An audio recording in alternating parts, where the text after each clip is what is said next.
Good morning.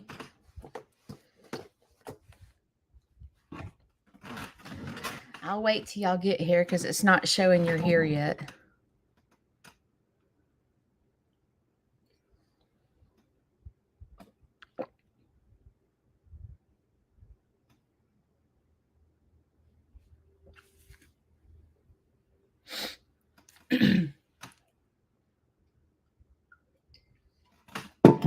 While I'm waiting for y'all to join, I'm going to go get my protein shake.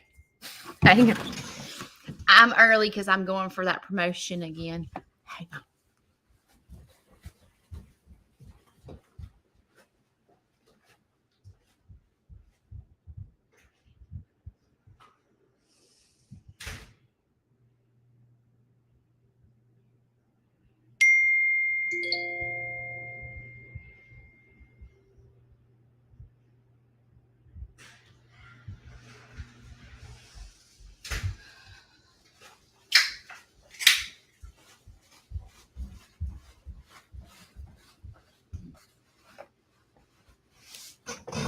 Are y'all here now? Looks like y'all are here now. I'm early.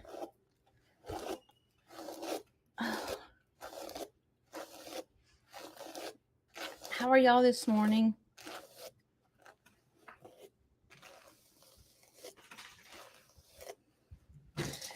Good morning, Diane. Thank you for telling your sister about us. I hope that she can start joining us. Tell her to introduce herself to me. I can't remember her name, but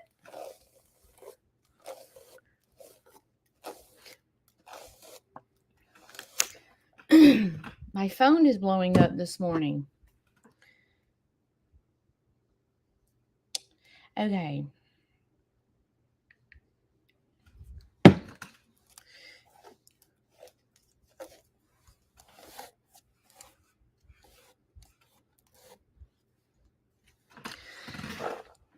How are y'all this morning?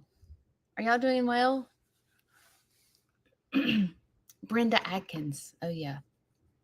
I'm looking for Wood. Did you see D. Woody's doing well? D. Woody was my rescue duck, and I named my duck after Diane Wood. So I named him D. Woody. D. Woody came from a lady named D, and I wanted to name the duck after Diane. So I just said D apostrophe Woody. And D. Woody is doing fantastic. He has a really good home. I couldn't keep him because it was a male, and I thought he hurt Penny Lane. Pekin ducks breed all the time. Muscovy ducks do not. They're more gentle. And so majority of the animals that I have are Muscovy or ducks. But all the rescues are Pekins. And so I was scared that D. Woody would hurt my females. So I had to find him a home. And y'all, he has the perfect home ever. This lady loves him. And D. Woody has the best friend. And it's just, it's real. Okay, Eddie Family Farm. Can you just say that my YouTube has been blowing up because of your post? If y'all don't know, Life of Eddie Family Farm that is on here right now, Brandon, Eddie, the first time I met him, I don't watch a lot of videos because I don't have time, right? When you're a creator, it's hard for you to watch other people's videos because you're too busy trying to make your own. But the first time I met him, I thought his first name was Eddie. And so I got all screwed up and embarrassed myself terribly because I thought his name was Eddie. And he's like, Judy, my name's not Eddie. My last name is Eddie. I'm like, I knew that. Like, I knew that the whole time. I just thought it was cool to call you Eddie. You know what I'm saying? But he was at the Petals from the Past event, and it was the first time that I got to meet him. And I knew exactly who it was because I do follow him and I do see glances, and like he has a huge following. He's from Oklahoma, and so he won this basket that Combox sent. Combox sponsors me. And so, oh, it's Stephanie. Stephanie's my fellow sister. She's got red hair. So if you want to follow another redhead, Stephanie at Eddie Family Farm would be a good place. So she's the sweetest ever. And they have a beautiful family, and they started a farm, and they've been blessed beyond measures with their farm, and they have a huge following. So, the backup dancers here at Sneed's Farmhouse need to reciprocate and go follow them, because he mentioned me in his video yesterday. And so a lot of his followers have started subscribing to my YouTube page. And so y'all go follow him and let's reciprocate, because they are a beautiful family. The thing is with farms is we really have to, when there's farms and creators, like, we really have to support each other, because it's hard. It is hard to have a family and juggle trying to do a job, because sometimes what happens when you own a farm is people don't think that you work, you stay home, including Shane Sneed. Okay. Like, you stay home, Judy. Why can't you do this? I'm sorry. I'm getting on to my husband. I laugh at him because I think he thinks that about me. He probably doesn't. But what happens is, when you own a farm and your farm is your full-time business, everyone around you, like your family, they think that when you're walking around carrying your phone all the time, taking pictures and videos, they think that you're addicted to your phone, as far as, like, it's not a job. They think that Judy carries her phone around with her and she's constantly videoing. She drives me crazy. You know what I mean? I don't know if you deal with this, Stephanie, sometimes with your family, but you walk, this is your job. And it's hard to understand, because in the past, this has never been a job. This is luxury. This is, scrolling through Facebook or whatever. It's not a job. When you go into the school, when you're in high school, they tell you that you can't have your phones, or, when you're in the workplace, they tell you can't have your phones. But this has been my best friend for a long time, because prior to having a farm, this was my best friend. Because when you're in sales, you don't miss phone calls, because if you miss a phone call, you miss a sale. So, like, you're glued to your phone. Well, then in the farm life, it's like, because what happens if this is not in your hand, and let's just say Leroy Brown does a new trick and I don't have it on video, well, then you guys don't see it. So, like, I carry this around with me everywhere with my little stand. And most of the time I try to keep my mic on, because you never know. Like, you don't know if you're going to catch that moment. And we document our entire life, on YouTube and Facebook. So, like, this becomes your best friend. So people that are not creators, they think you're crazy. They think you're absolutely crazy, because you're walking around. You're walking around with your phone, and they think that you're not working. But what they don't understand is you are working. But it's hard for people to take a concept of that being a job. But this is your job. This is what pays my feed bill. This is important. In order for me to get to where I'm going, I told you guys in a previous video that my goal is to be free to sober living facilities, to group homes, to orphanages, to domestic violence shelters, things like that. My goal is to be free. The only way I can offer free services is to walk around with this 24/7 in my hand in video and try to grow my page. Because if I don't, then I'll never be able to have free services. Because when you become, like, I'm getting interviewed today and I can't wait to talk about this. But when I became a nonprofit, I had no clue what I was doing. I had no clue. I thought, okay, well, I'm going to be nonprofit. Well, guess what? Just because you're nonprofit doesn't mean that you do not have bills.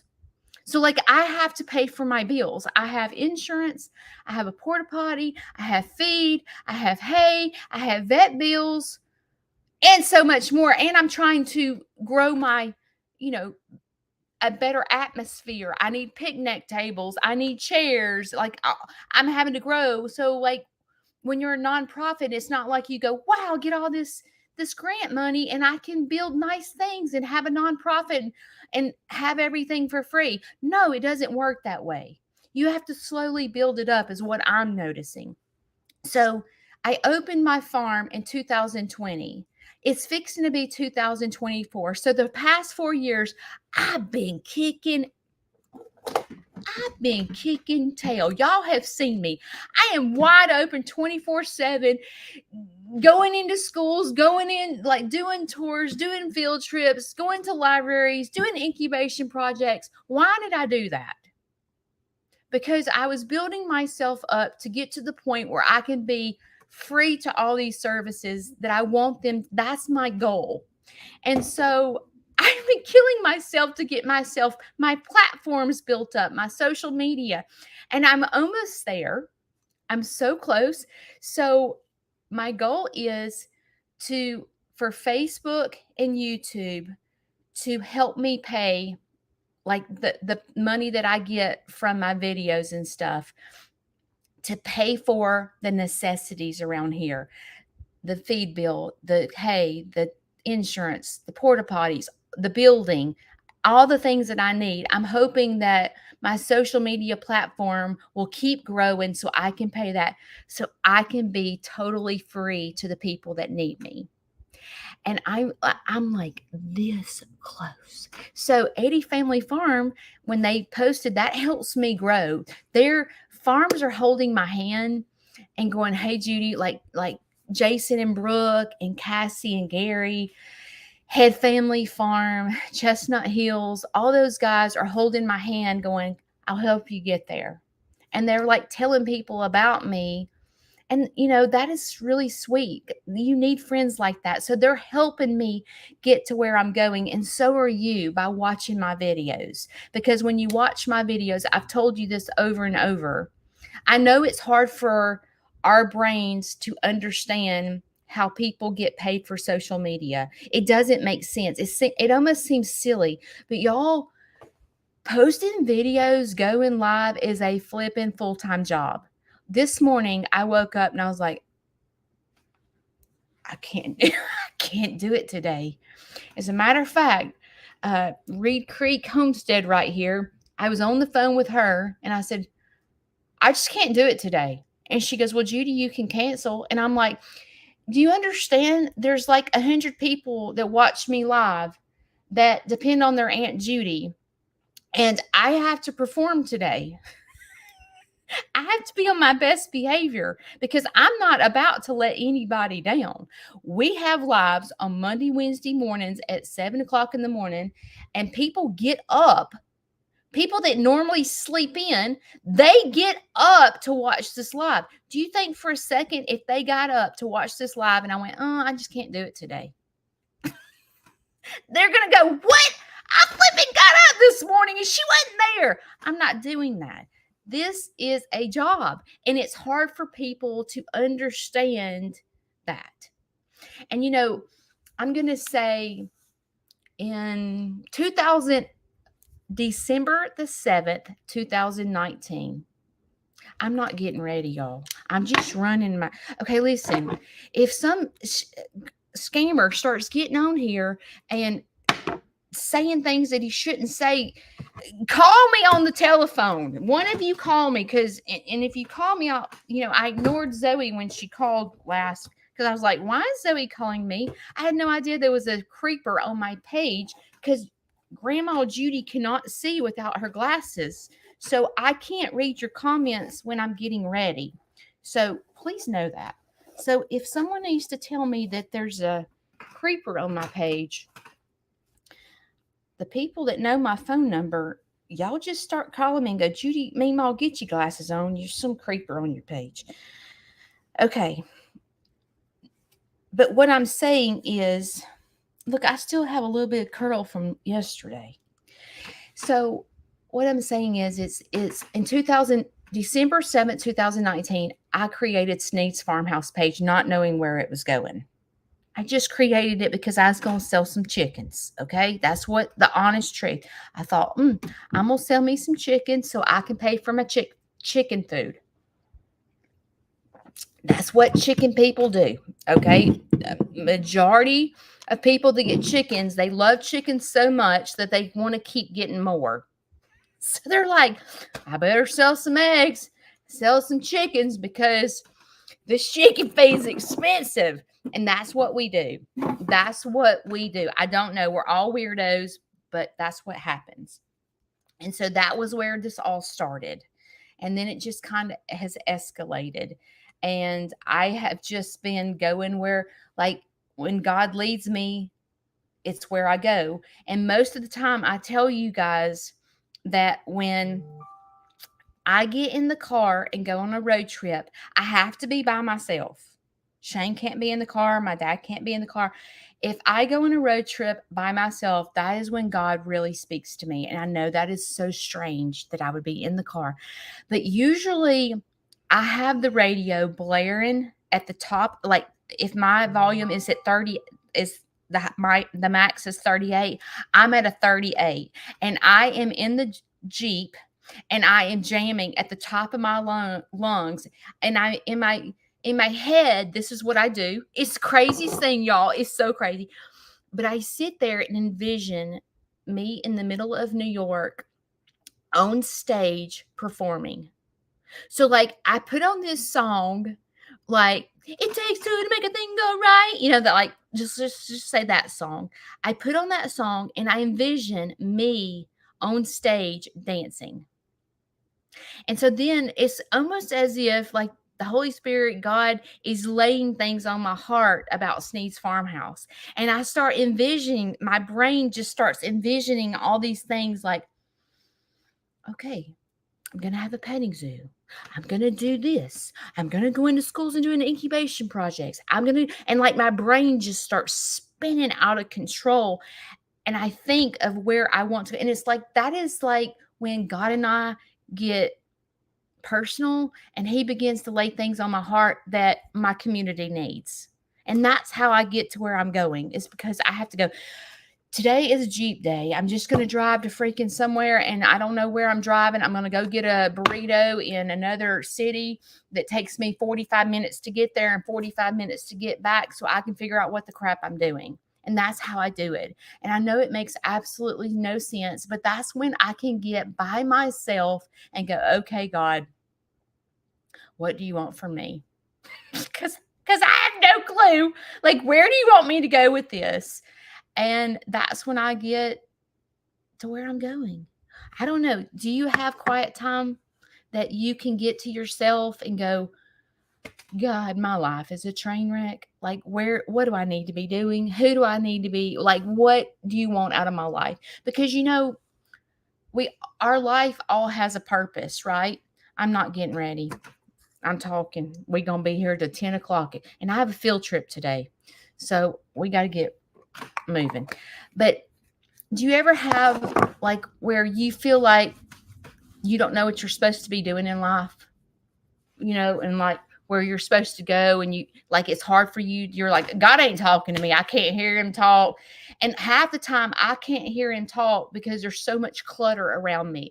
Dad with cancer, farm, kids, husband, and all this chaos is like this. And I can't clear my mind to know what I'm supposed to be doing. And when I get in the Jeep and I go on a road trip is when I can clear my mind and forget that my dad has cancer, or I can go into the farm and do this as well. When I go into my farm by myself, I'm able to get a clear mind of where I need to be, like where God is leading this farm. And so I don't know why I got on this subject, but anyway, so this morning I woke up and I was like, I can't do it. And you know what? This is Judy. I can't do it today. Like I woke up this morning and I was like, I can't. I just can't. And that is the struggle that Judy has. But the strength in me helps me keep going. The strength in me is that I know that God has me on a mission. And I know that if I allow my anxiety and my negative thoughts and my depressive mind that Judy has and stay in the bed and go, sorry, I can't go live today. I'm just not feeling good. Okay. I could have done that, but the strength in me that I pull from you guys and the strength I pull from God helps me to keep going. So sometimes when you go, oh my gosh, Judy, you're so incredible. No,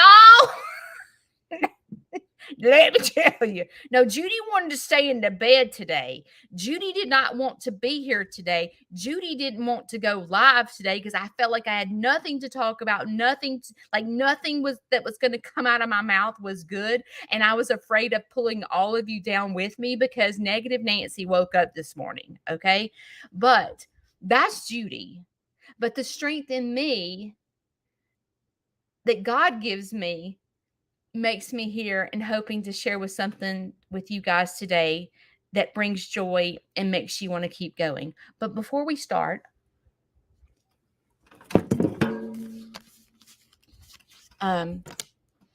Cracker Barrel is so good to me. Cracker Barrel is, I'm just going to call them one of my sponsors because they give me cards all the time to share with people. So right now I have 4 gold cards. A gold card is a meal, any meal on the menu for 2. So 2 meals, 2 drinks, and 2 desserts for free. So today on our live, see, I didn't want to get up, but you probably didn't want to get up either. But today you have a chance to win a gold card. So this is what I would like for y'all to do. I would like for y'all to share, instead of you telling me why you need this gift card, the goal here is for us to dance, okay? And so I want you to tell me why your friend or your family member needs this gift card. Who needs this? Who needs a gold card today? I want you to tell me. Maybe they're dealing with something. Maybe they're struggling financially and just would love to go out to eat. Maybe they're dealing with sick kids or sick family. I don't know. I want you to tell me who that you know needs these. And I'm going to pick 4 people at the end that I'm going to send this to. So I need you to know their address, because when this live is over and I scroll through the comments, I'm going to pick 4 that I just feel touched listening to the story. So I want you to tell me why they need this gift card, but I need you to know their address so that I can send them these gift cards. Okay. Y'all be thinking. Grab your protein and let's get ready. All right. This Sneed's Farmhouse, basically my first chicken that I got was in 2019.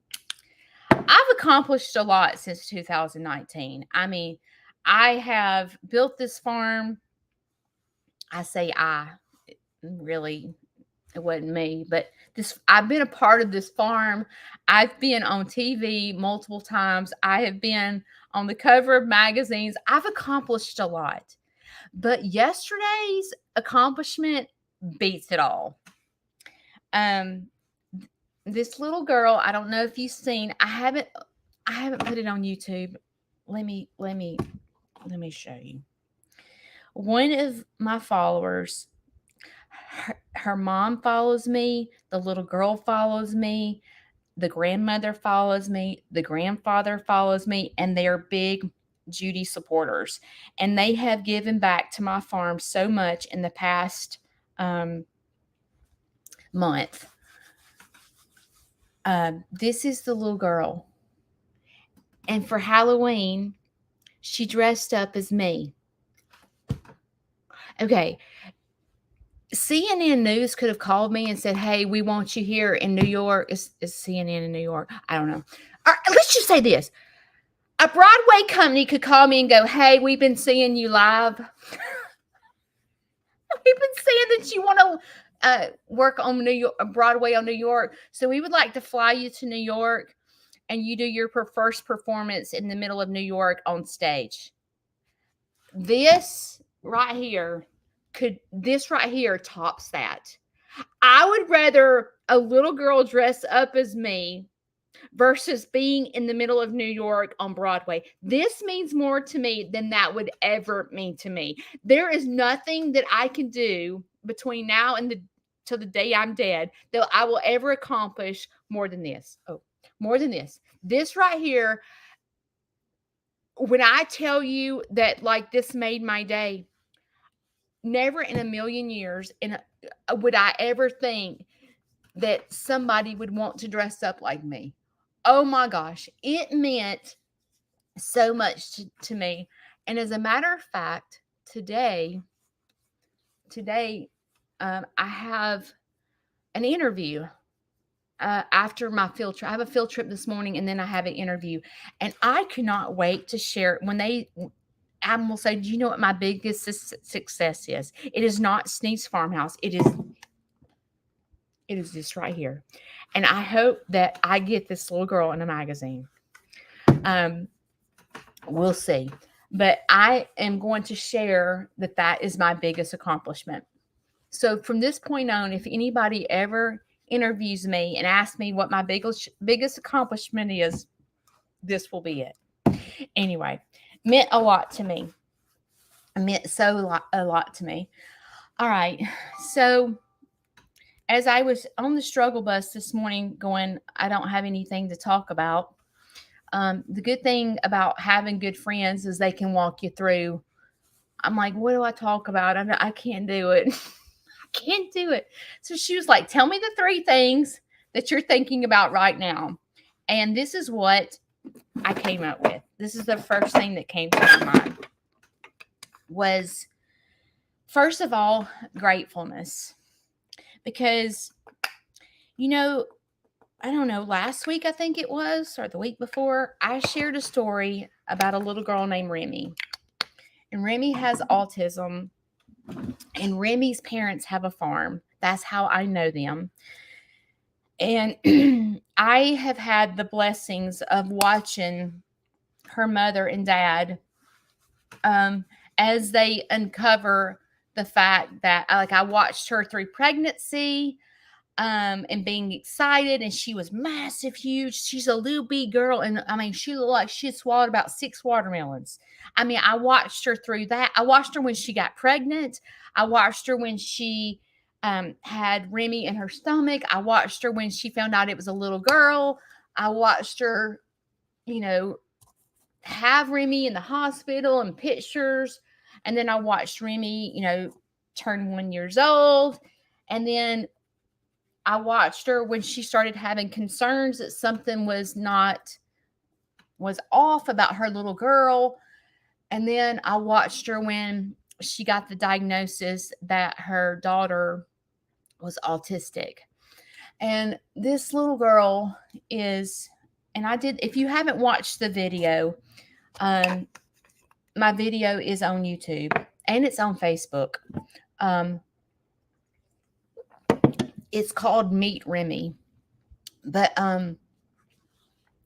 I shared her story because if you've never dealt with autism, you might not know what the parents go through. And me watching this story uncover, I sat here and watched Lauren and the parents. I watched them going, why isn't my daughter talking? Why is my daughter, it doesn't seem like she's on comparing her daughter to other kids her age, and the fear that they were feeling about, why is my daughter's the same age, why is my daughter not doing that? And the fear of going, what's wrong with my kid? And then trying to get appointments, just like me with my dad with cancer, they're not quick appointments. It's like a appointment, because when you have an appointment with a specialist, I know that you guys know this, but they're like, okay, yeah, I need to make an appointment. Okay, well, it's going to be June of 2024. And you're like, are you flipping kidding me? I have to wait till June 2024 to make an appointment when my kid is sick. Like something's not right, or my dad has cancer and we're waiting to June 2024. Like, um,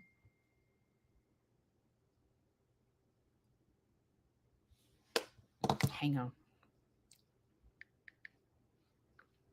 Um, it's scary because you're like, when you call to make that appointment and they're like 6 months out, you're like, does anybody care? And it makes you feel lost. It makes you feel like I have to wait this long to find out. Because then what happens is in June of 2024, when you have the appointment, they're like, yeah, there's something wrong. We need to send you to a specialist. And then that you wait another 2 months or whatever to see the specialist. And then they have to run tests. So then you have to wait for that. It's just like, it's terrible.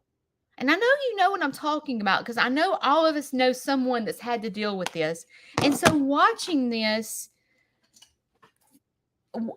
as a parent, because my youngest kid had some issues when he was little, and the thought of it feels like no one cares when you're sitting there having to wait for appointments and wait to get a diagnosis and wait for this and wait for that.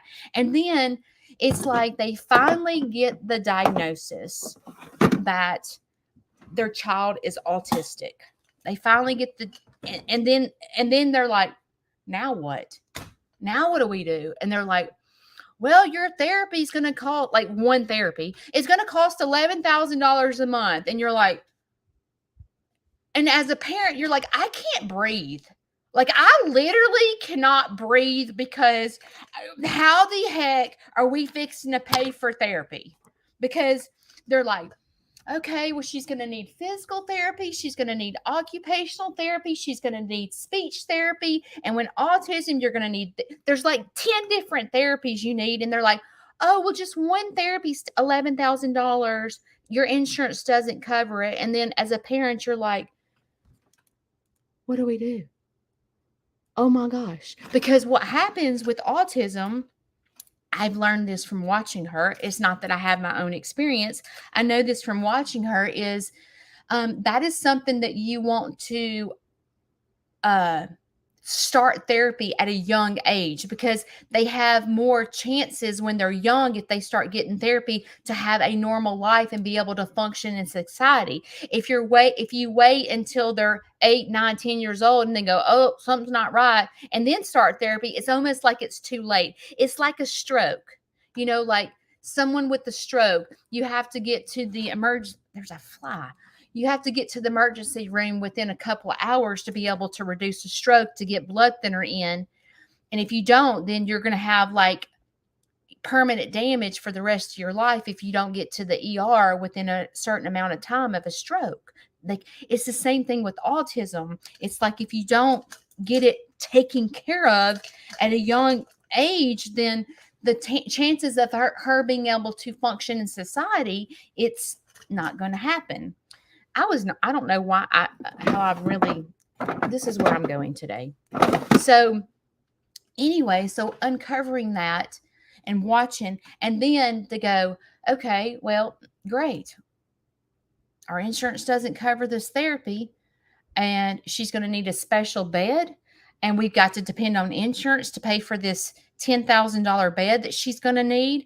And we're going to have to pay for this therapy that our insurance. So just go on, Lauren, and go to 4th Avenue and start selling your body because the only way your daughter's going to function is for you to sell your body on 4th Avenue. And I'm just kidding about that. But like you're in your brain, you're like, well, we're going to have to work about 16 jobs in order to pay for this therapy. And it feels like a dead end.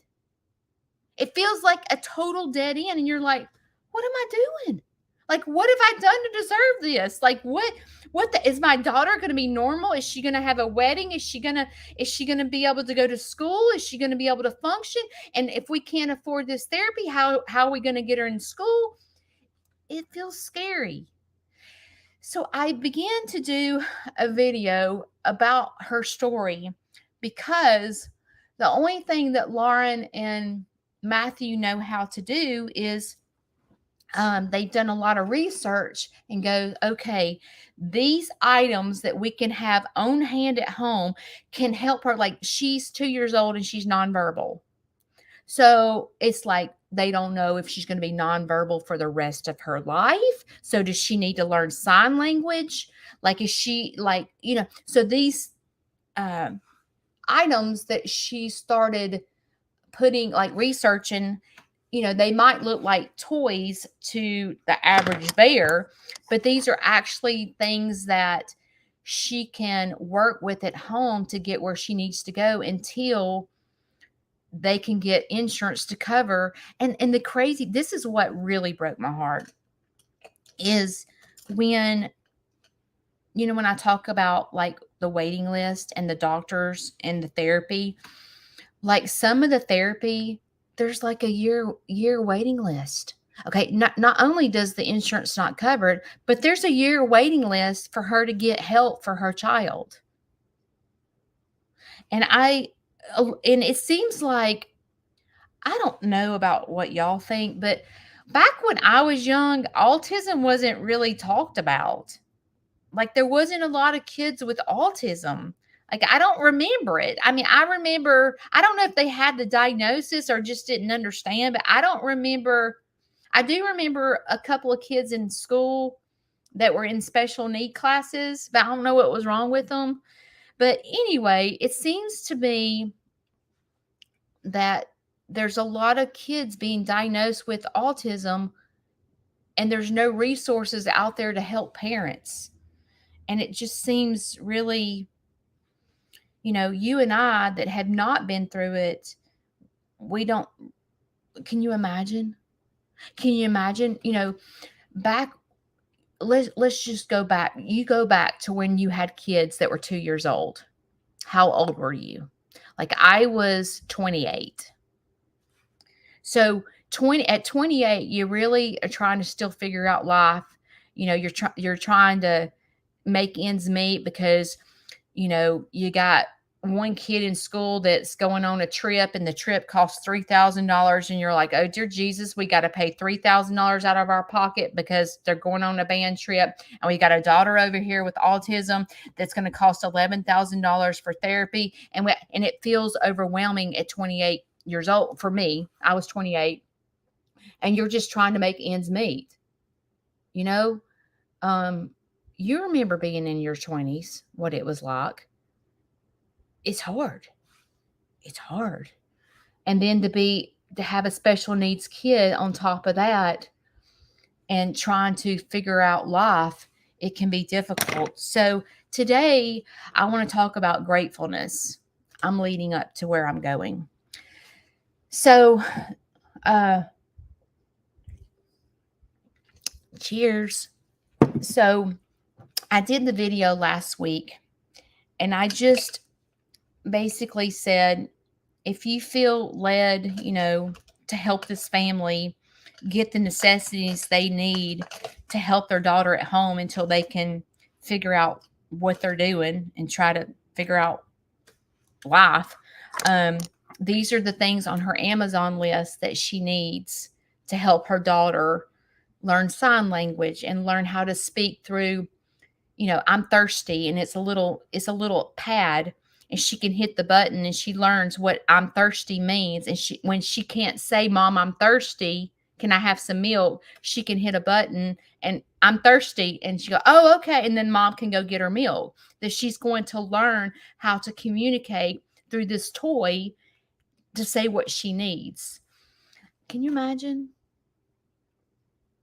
Just for a second, that Remy at 2 years old is having to learn how to communicate without verbally communicating.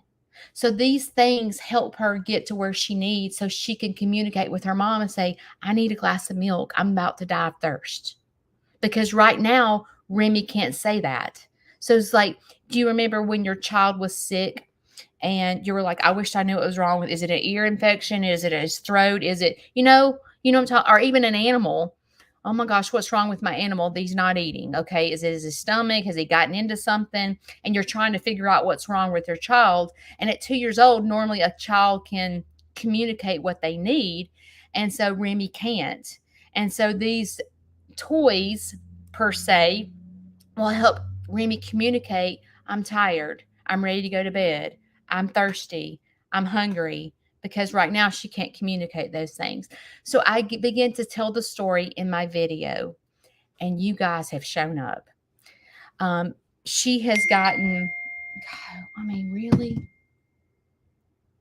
She has gotten so many things to help her daughter.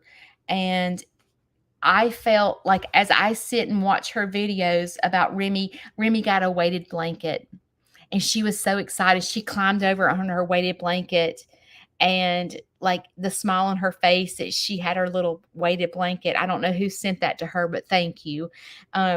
It was just beautiful to sit and watch Remy get so excited about her things. And so I felt grateful as I sat and watched that video because there's so many good people out there. There's so many good people. You guys on YouTube and Facebook, when I talk about us being a family, we are. Like when I'm able to say we as an army need to help this family is struggling. You guys show up. You guys show up and go, I'll help that little 2-year-old. I'll help her with this toy and teach her, let her learn sign language so she can communicate with her mom. Like you guys show up, and I feel so grateful to be part of a community that we're able to join together when someone is in need. I feel grateful. So that was the first thing that I wanted to say right now is I'm so grateful that I know you, that you're a part of my life, because yesterday I got in the mail a book. I'll show you. I posted it, but let me show you. I got this book in the mail yesterday from one of you followers. And I've been glancing at it, but I haven't been able to dive into it yet. But I told you that I went through the 12 steps of recovery myself. And it took me 2.5 years to go through the 12 steps. Well, when you go through the 12 steps, it's not like you go through them and then you're done. Huh? Going to the eye doctor. What time is it? I'd say that's 8:30. Oh, okay. Well, you're going to be there awfully early. Yeah. It's not like you go through the 12 steps and then you're free and you're done. No, you revisit the 12 steps for the rest of your life. And so this was a fresh reminder of like, okay, like when I'm struggling, what step are you in? Right now, I'm in step 1. Step 1 is to admit that you're basically out of control. Like you didn't cause it. You didn't, God, now I can't even think of the word. You didn't cause it. You can't cure it. You didn't cause it. Help me. There's 3 C's. Anyway, I have been struggling. I had counseling yesterday and I talked to her about this. I'm struggling with anger. I'm not an angry person. I don't get angry. I'm going to avoid a conflict. I'm not one for confrontation. I avoid it at all means. I just don't like it. It causes me anxiety to get in an argument with someone. And I feel so much anger right now. It is not even funny. So let me update you on my dad and I'll tell you why I'm dealing with anger. But first, let me take a sip of my protein shake.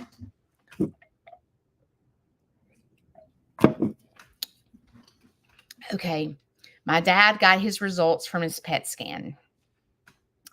His PET scan is clear, so he doesn't have cancer anywhere but his prostate.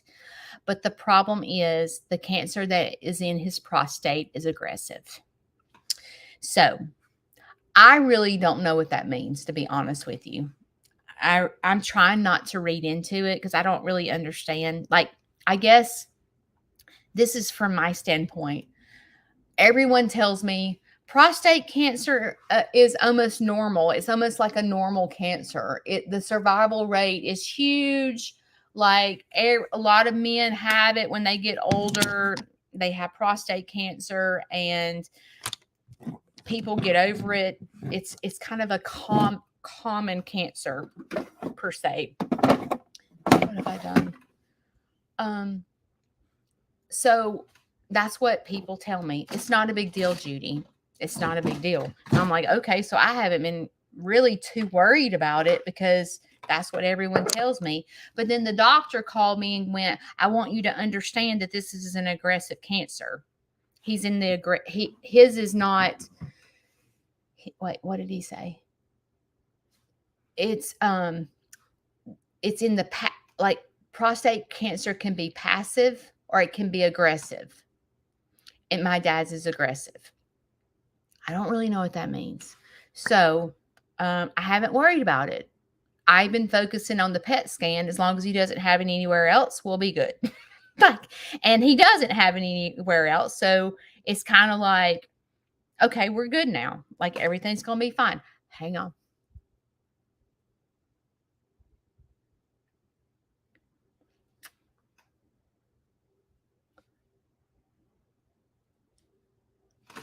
I have I've taught, the bad thing to do when you start Googling, when you have to sit here and wait, just like I talked about Remy having to wait for appointments. We have to wait until the 16th to go talk about his treatment. And like, I don't know what he's going to do, what they're going to tell us. I mean, it seems so silly that we have to wait to the 16th, but we have aggressive cancer. Like, that makes no sense, but I guess, I'm assuming that it's not going to be any more aggressive in I don't know, 14 days. I don't even know what day it is. Anyway, so I talked to a nurse friend of mine, and I said, I don't really know what aggressive means. And she goes, his survival rate is not as good as it would be for someone that had passive aggressive cancer. So then I'm like, does that mean he's going to die? Like, what does this mean? Like, I feel a little scared. Well, I'm having anger. Hang on. I have anger because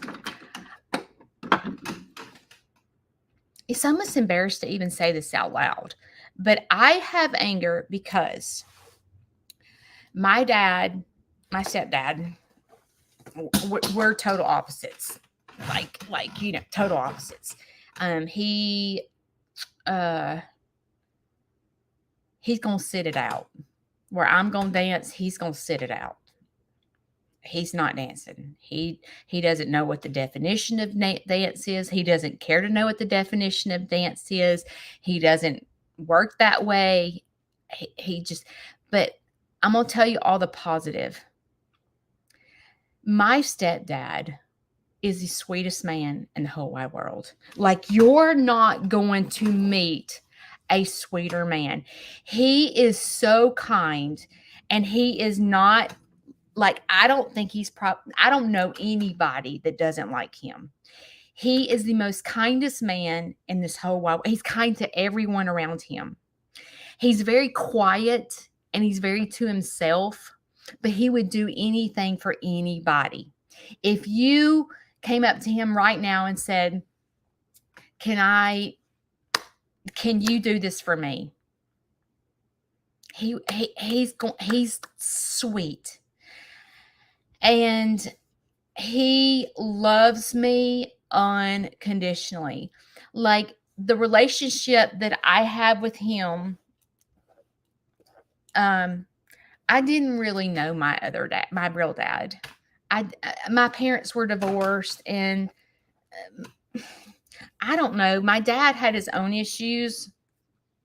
My dad was so consumed in my dad was so consumed in, I don't know how to put my real dad.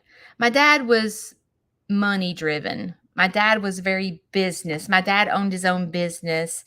My dad didn't my dad was so bitter. My parents' divorce was so ugly that dad hated mom, mom hated dad. So like it was always issues with us kids trying to figure out life because we'd go to my dad's house. My mother would be upset, and we would go to my mom's house. My dad didn't like the way my mom raised us. My mom didn't like the way my dad raised us. Like it was just chaos.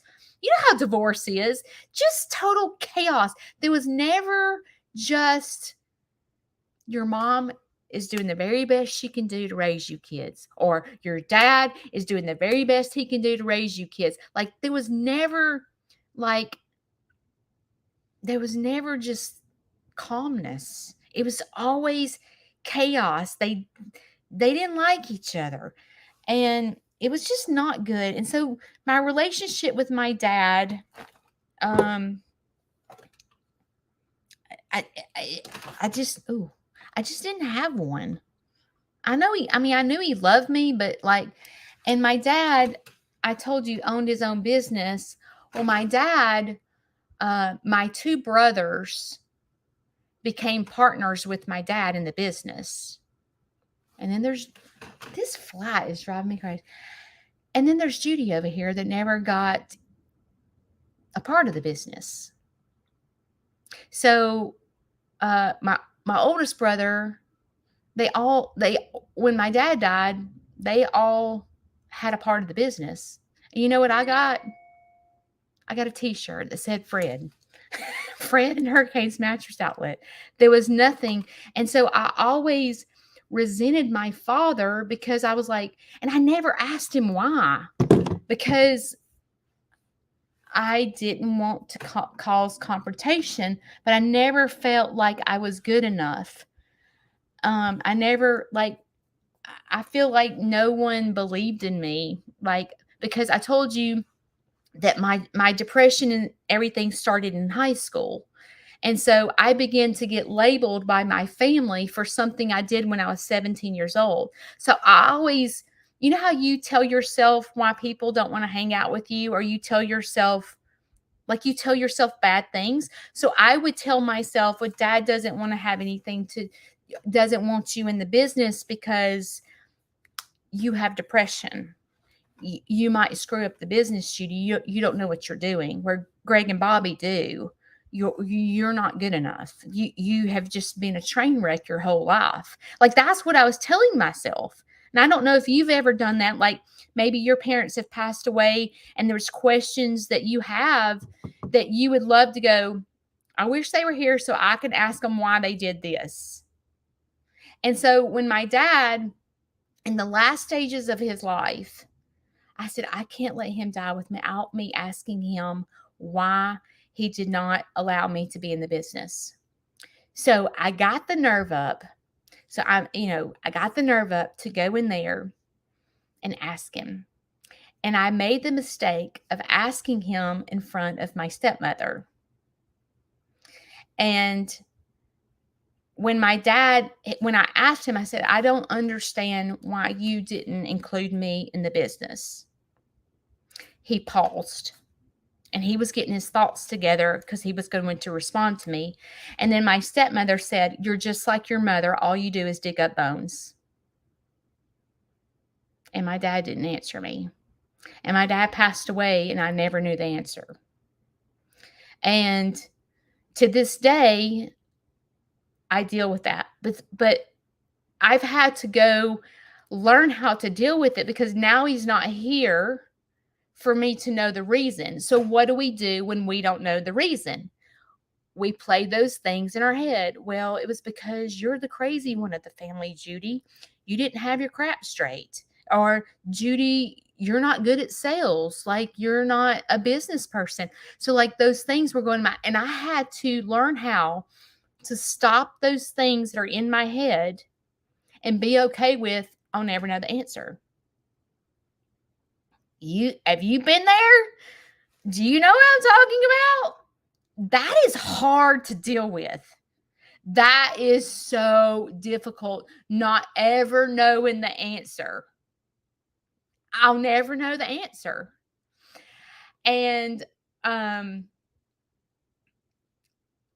think that I've learned to be okay with that, not knowing the answer. If I sit and really think about it, I get so just hurt and mad and upset and all those things. But I have learned to know who I am in a person. I have learned, like I told you about my younger brother. A lot of people ask this. The brother that went live with me is not that same brother. I have two brothers. I have an older brother and a younger brother. My older brother and I are pretty close. My younger brother and I is who I have not seen in 6 years. Um, I've had to learn to go, you know what, Judy? It's probably a good thing that you were not in that business, because if I would have done what my brothers would have done, like my brothers went straight from high school to my dad's business. I went to college. I graduated. I have a bachelor's degree. My brothers do not, because my dad took them straight under their wing, and he was like, you know, being teaching them business or whatever. And I never had that opportunity. I went to college, graduated, and all those things. Uh, I feel like today that I'm more successful than both of my brothers. That's just me personally, because my younger brother is on drugs and has lost everything right in front of him. And my younger brother has my dad's business right now. My dad had a very successful business, and my brother has ran it through the dirt. So for my stepmother, that's devastating, because they built this business and my brother got on drugs and has lost everything. And my older brother, um, I define success as waking up, loving your life every single day. I don't define success with a dollar figure.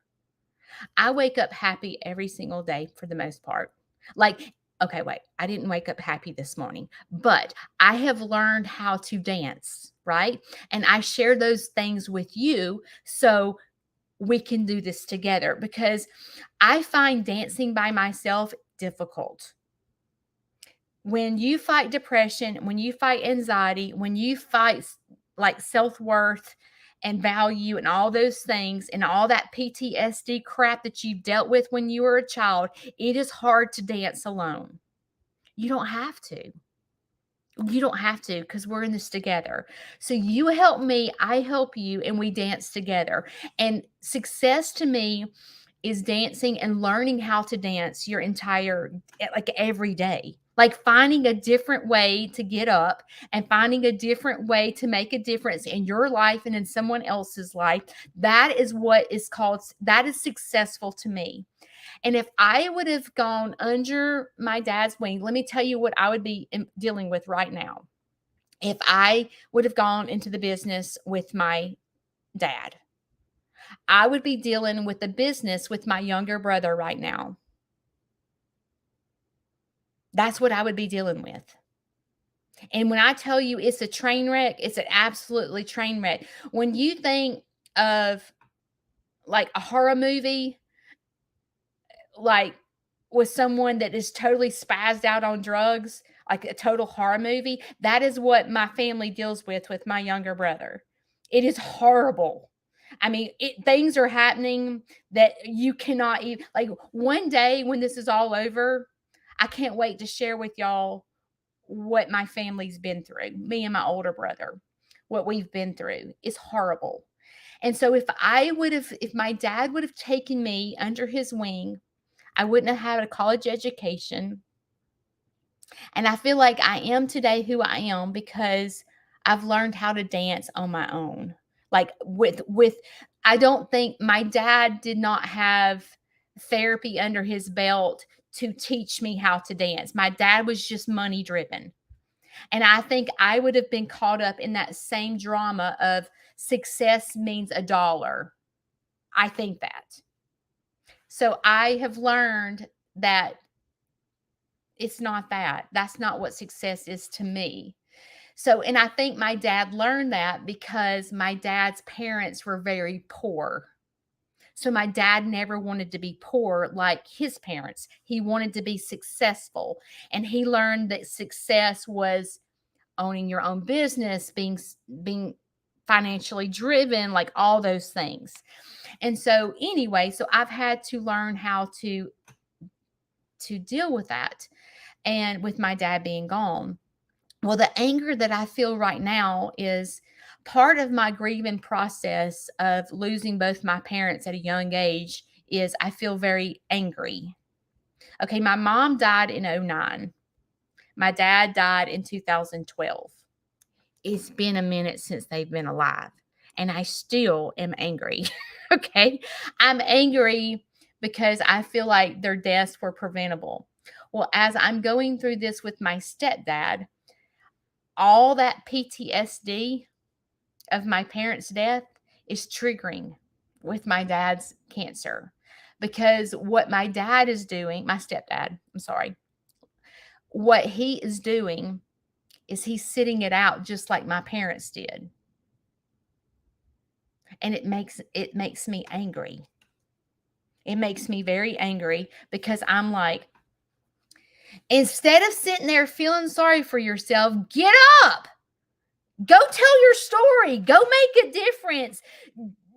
Like, you still got to eat. Like, you're not eating. You're not coming out of your bedroom. You're not like doing nothing. You're just like dying. Don't just die.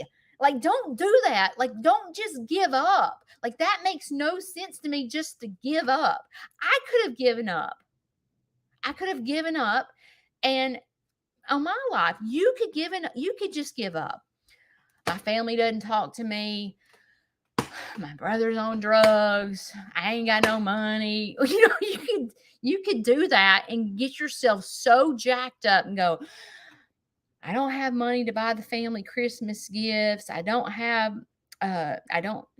retirement sucks. I live on it, limited income. My kids don't come see me. My parents are dead. Like, we could get ourselves so jacked up in this moment, right? We could get so jacked up. Every one of us, because we all have crap in our life. But see, that's not the way success is defined with me. Success is defined with me with letting all that go. But let me explain something. Letting it go doesn't mean it doesn't creep back up. That doesn't mean that.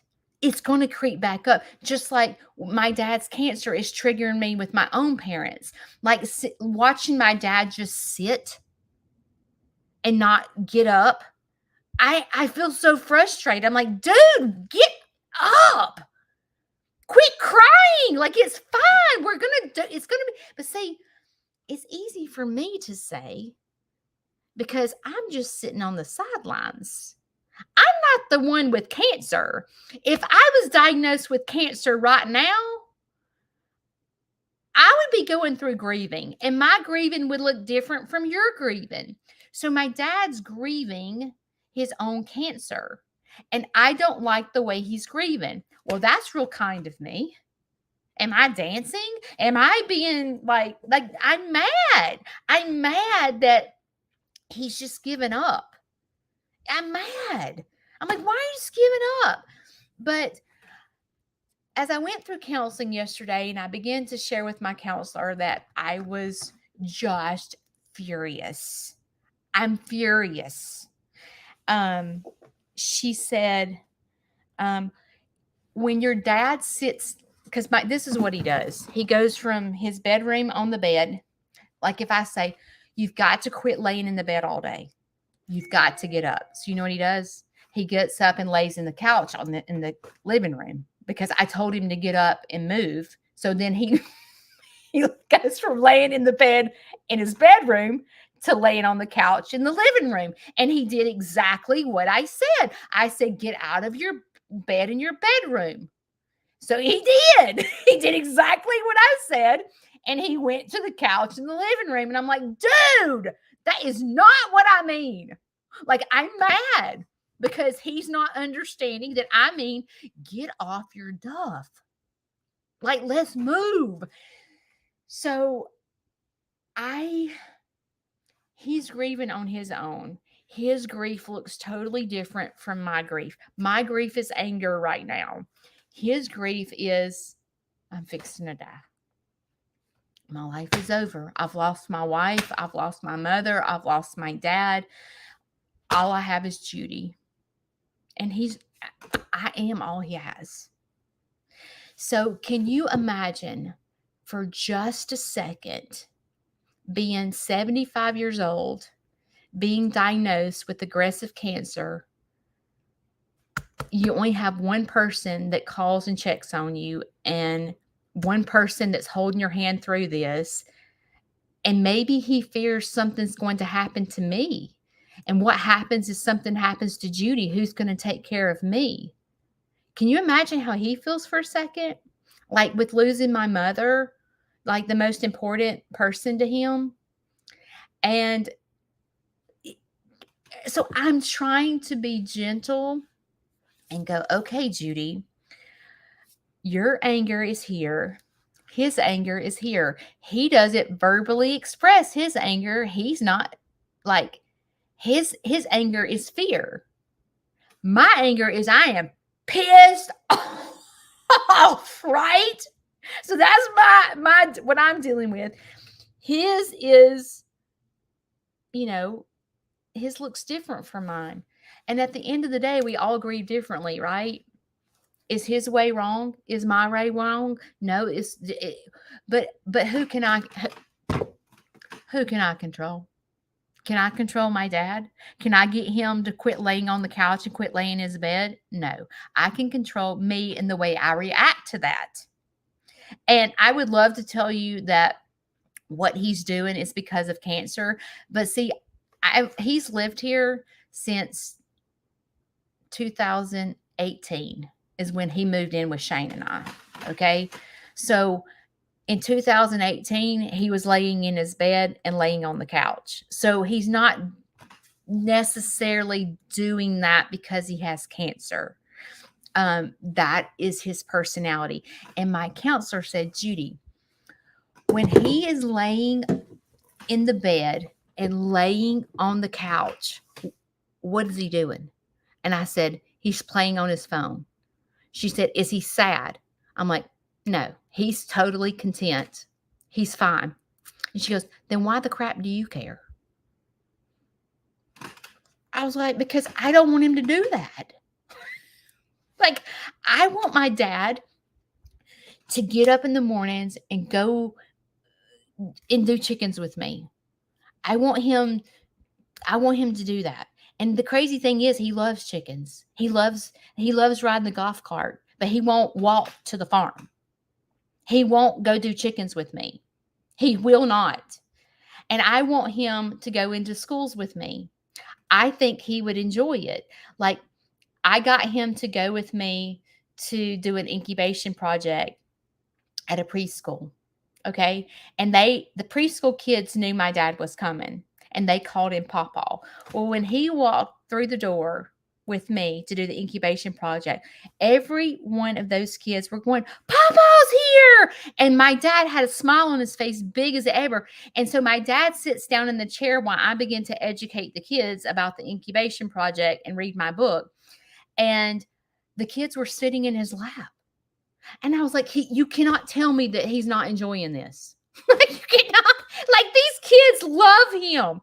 And I'm like, if he would just get off his duff and go with me to the library, go with me into the schools, and go with me to do chickens, I think he would get off like laying on the couch all day and he would enjoy it. But I can't get what was our meeting about on Monday? Trying to get somebody to do something that we wanted them to do. No matter what I do, I can try to bribe, I can try to force to get him to do what I want him to do. I want him to go with me. He is not doing it. Okay?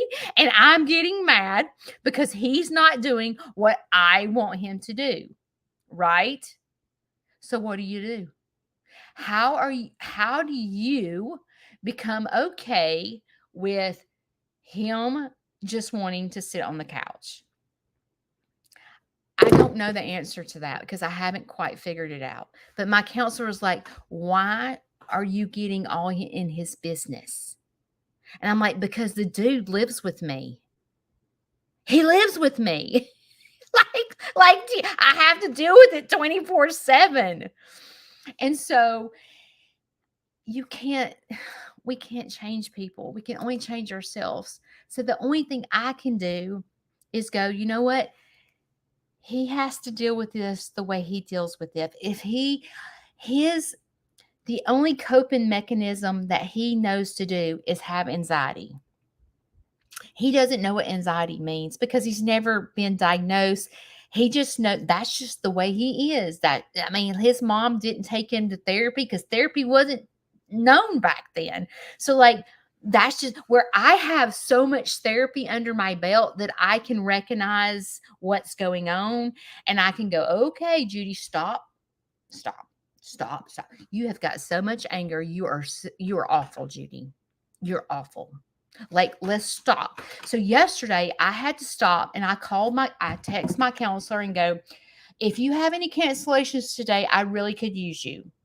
She goes, how about 12:30? I said, that's perfect. So step 1 was I called my counselor. Step 2 was I had a conversation with my counselor and she goes, let's stop for just a minute.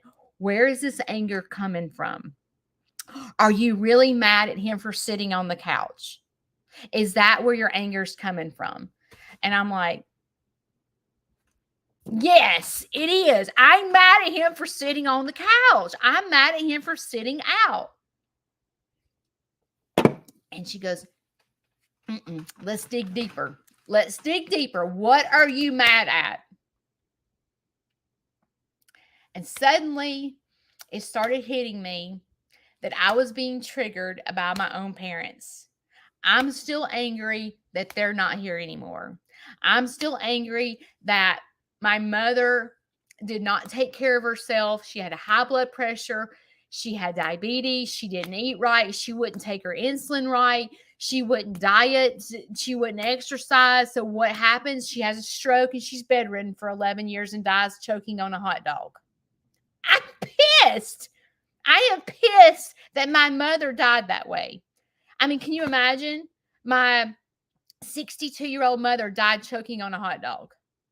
Imagine getting that phone call from work. Hey, your mom has passed away. What? Yes, she choked on a hot dog. We were on the phone with 911 trying to do the Heimlich on her and we couldn't get the hot dog out and your mom passed away. Really? Really? I'm angry. You know, Judy, I just want to let you know that I just got diagnosed with lung cancer.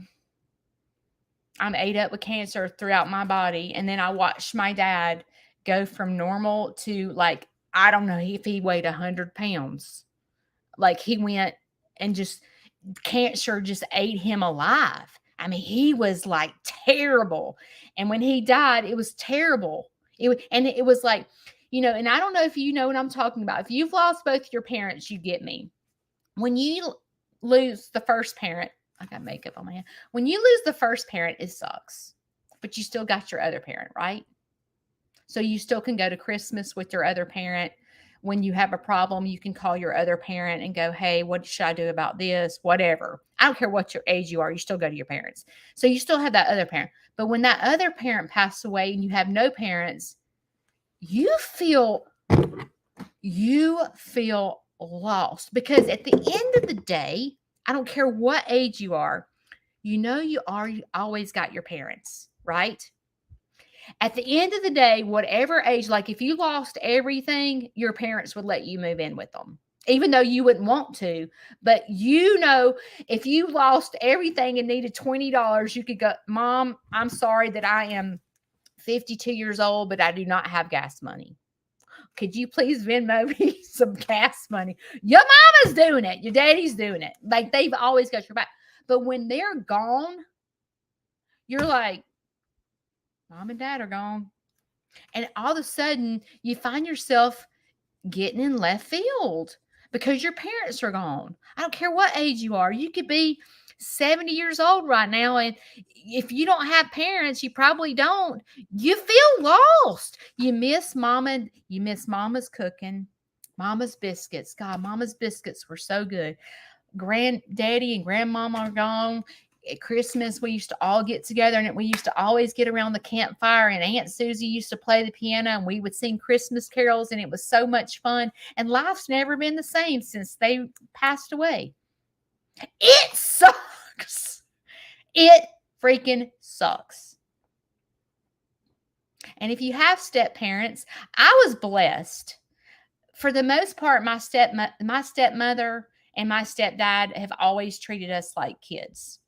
Like to this day, I talk to my stepmother, and of course, my stepdad lives with me. I didn't have wicked step parents, not really. My step parents loved us, treated us the same. We have very good step parents. So I do still have my step parents, but it's not the same. It's not the same as your mom and dad. And then what happens is when I was on the phone with my counselor yesterday, I have anger against my own family because it's me dealing with my stepdad by myself. My brother is on drugs and doesn't he? I tried to text him to tell him that he had cancer and he's blocked me, which I didn't even know. But, you know, and then my other brother has 6 kids and his father-in-law lives with him. So they deal with his father-in-law, and they have 6 kids and their kids are young. Like most of them are young. They're like 8, 9, 10, 11. And my brother's a year older than me. So he's busy with his own family. And I'm over here dealing with this, with cancer. And not one time has none of the family has called to say, are you okay? Is Larry okay? And I feel angry. I feel angry that I'm having to do this by myself. But you know what? I'm not doing it by myself. I have shame. But see, sometimes I forget that because when you're not close to your family and your sister's in left, you feel disappointed when there's no, like we all envision this family, especially like when you see on Facebook families at Christmas and they're doing dirty Santa or exchanging gifts and the whole family's doing a Christmas photo and you're like, that must be nice. My family thinks I'm stealing mattresses from, and I started Sneeze Farmhouse in a conspiracy to get him. That's what my family's doing. And my family's sitting on the couch crying because they have cancer. And you know what I'm saying? Like, that's what's happening in my life. And like, you sit and look because you have these expectations of what a family's like. Because when you were younger, and you went to grandma's for Christmas and mom and daddy were there and you got a bicycle from Santa and all those fun times, it's like all that goes away when you lose your parents. And then it's like nothing's ever the same. And since my mom and dad passed away and then my grandparents passed away, my brother's in left field and my other brother has his own life. And I sit here and I'm like, wow, this really sucks. This really sucks. And see, what happens is when it really sucks, then I begin to want to sit it out. I want to sit on the couch and go, oh, I feel so sorry for myself. My parents are passed away. I got a hot curling iron on. My parents have passed away. My brothers don't like me. My brothers block me. My brother has a family. They go to Friendsgiving and don't invite me to Thanksgiving. And I'm over here by myself because my husband hunts. And I get in total left field. But how do you get strong enough to be okay? You work at it every single day. And you do self-care. You do self-care. So when you find yourself mad because your stepdad has cancer, you get on the phone and go, I'm on a struggle bus and can't seem to get off the struggle bus. Would you please call me? Can we do an appointment today? And you talk to someone about it, a professional, and go, I am angry. I'm angry. I'm angry. And she said, you know what, Judy?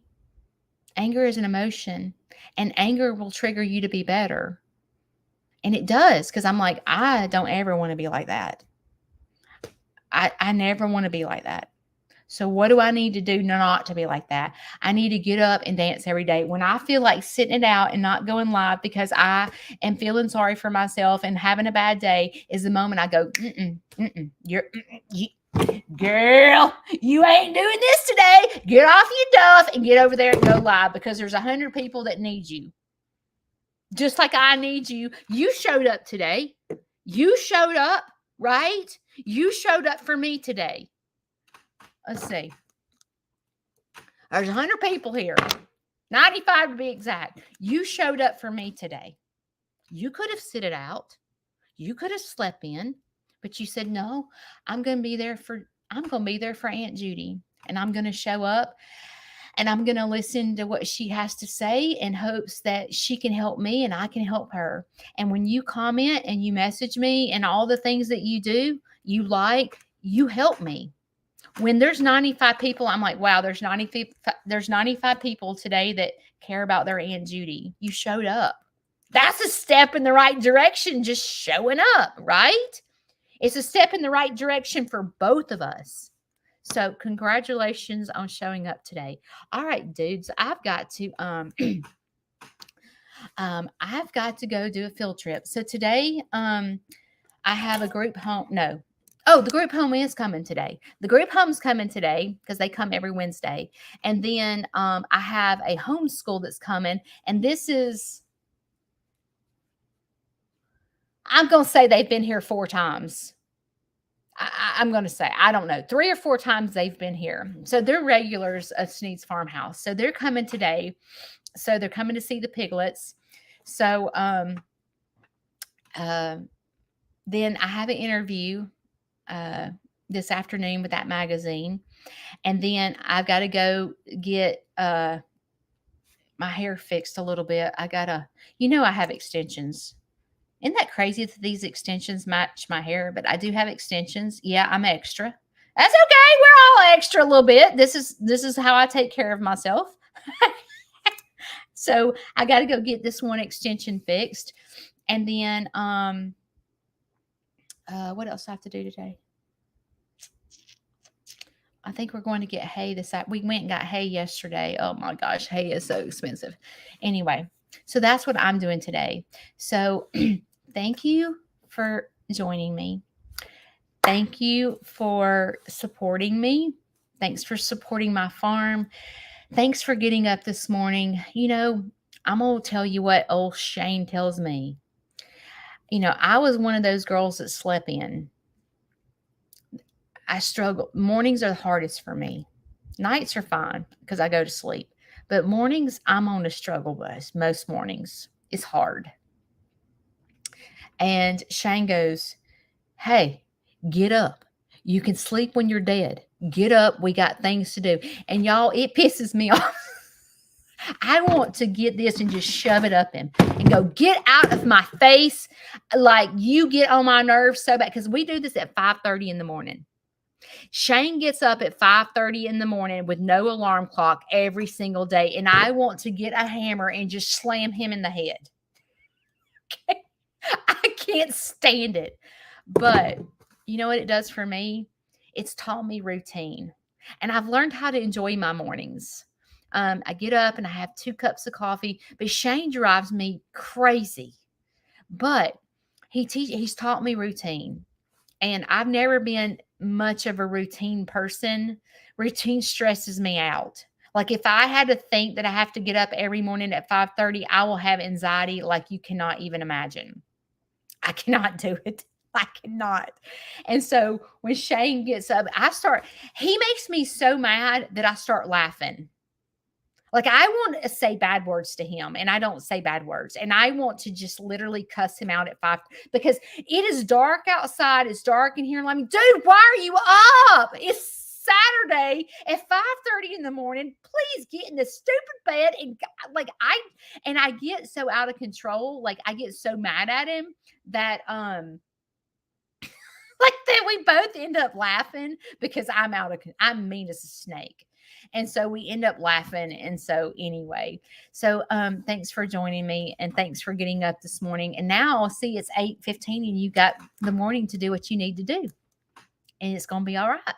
And if you're struggling today, I want you to know that recognizing what your struggles is the part of healing. So dig.